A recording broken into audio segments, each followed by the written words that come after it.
આપ જોઈ રહ્યા છો ન્યૂ ભારત ન્યૂઝ। નજર કરીએ આજના વેધર રિપોર્ટ પર।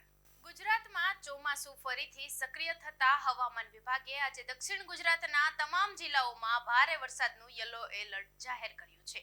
આ સાથે જ અમદાવાદ, રાજકોટ સહિત રાજ્યના તમામ ભાગોમાં ગાજવીજ સાથે વરસાદ વરસી શકે છે। તો કયા જિલ્લાઓમાં મેઘરાજા મુસળધાર વરસશે, જોઈએ આ રિપોર્ટમાં।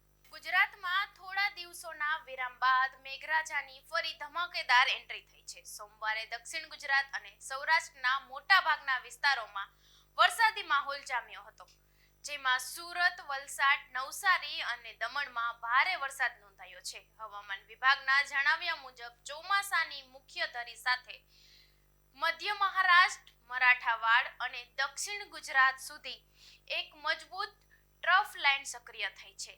આ સિવાય દક્ષિણ પશ્ચિમ રાજસ્થાન પર સર્જાયેલા અપર એર સાયક્લોનિક સર્ક્યુલેશન અને અરબી સમુદ્ર તરફથી આવતા ભેજવાળા પવનને કારણે સમગ્ર ગુજરાતમાં ચોમાસાની ગતિવિધિઓ તેજ બની છે।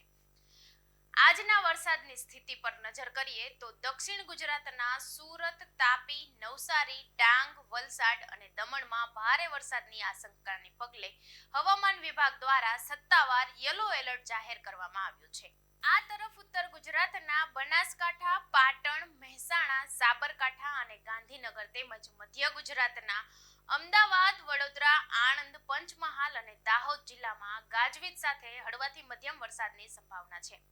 બીજી તરફ સૌરાષ્ટ્રના રાજકોટમાં, જામનગર, જૂનાગઢ, અમરેલી, ભાવનગર, ગીર સોમનાથ અને દ્વારકામાં છૂટાછવાયા સ્થળોએ વરસાદી ઝાપટા પડી શકે છે, જ્યારે કચ્છ જિલ્લામાં પણ એકાદ બે સ્થળોએ વરસાદી માહોલ જળવાઈ રહેશે।